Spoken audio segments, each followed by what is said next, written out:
Welcome to another Tabitha's Glass Emporium YouTube video. Today we're looking at this wonderful 96 project using our glow-in-the-dark products. We have our glow-in-the-dark stringers, mandala, mushrooms, fireflies, and two lots of beautiful little flowers. And today I'm going to show you how I made this beautiful piece on this wispy purple glass.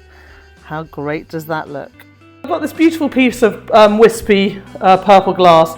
I've made sure I've cut it in kind of a landscape format so the lines are running this way, and I've got this beautiful wispy feel to it. I've made a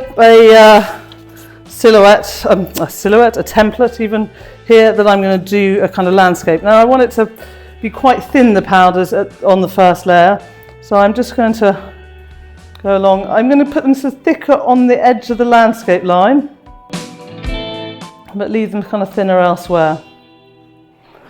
I'm going to put the next level down, and again I'm going to go thick along the landscape line.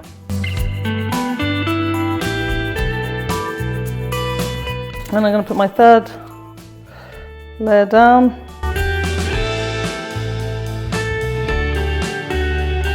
I've cut my glass to fit a frame, so I've already got a frame I'm going to use. I've got a last one.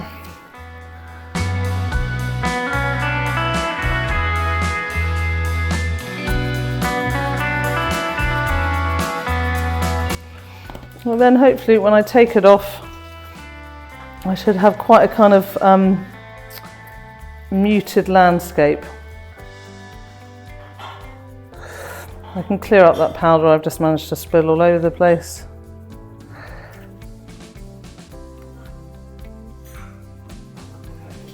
And there we have it.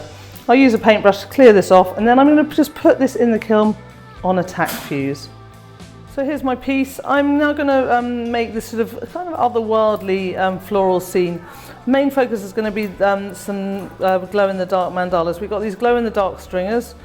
I want this piece to be kind of, this to be the main focal point. I'm just want it off center, but not too off center. It's quite hard. I'm doing this upside down. I don't find that the easiest way to make pieces. Now I'm going to just use a bit of frit at the bottom, just to kind of, the powder I put on is really, really faint. You won't even be able to see it. I can just about see it, and maybe it was a waste of time, but I really wanted to sort of try and get this feeling of sort of a landscape fading into the background. I probably needed to go heavier on my powders, but it was quite hard to do, and I don't have time to put it back in again and add more powders, so we're just going to use a little bit of frit here.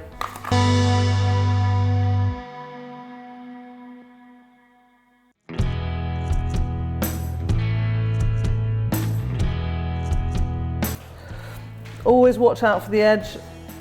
Your piece won't sit in the frame properly if you put glass in the edge pieces, so you quite often see me running my finger along the edges. Now we've got some of these incredibly cute little mushrooms, glow-in-the-dark mushrooms.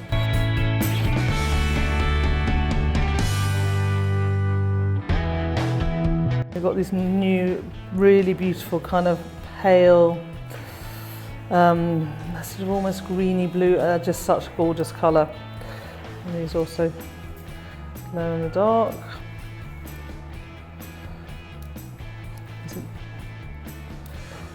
Then we've got these red glow in the dark. I'm going to kind of concentrate them more in like one area.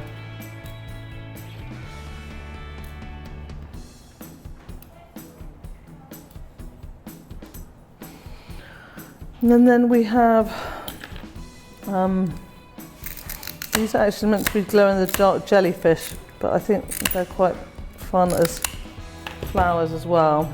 So at this end I'm just going to create a piece with these, again using glow-in-the-dark stringers.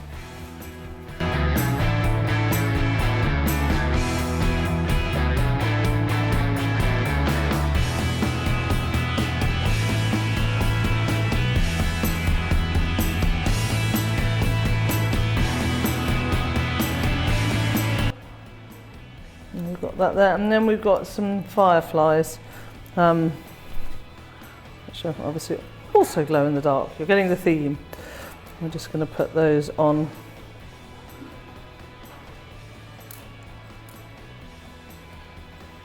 As I said, it's quite a kind of dark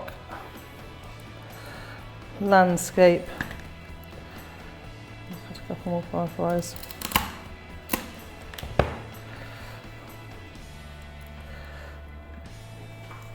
But when the lights are out, it will be glowy. So this is going to go in the kiln on a tack fuse, and we can see how it looks when it comes out.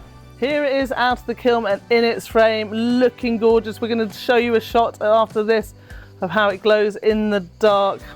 How great is that? I love this piece. I really love this wispy purple glass of 96 Oceanside, and I'm really pleased with these glow in the dark products. I hope you like them too. You can find them on our website at tabithasglassemporium.com. Make sure you sign up for our newsletter. Please share this video, subscribe to our channel, like our channel, follow our channel to get notifications on any new videos that come out. And until next time, with a very loud lorry going past, happy fusing.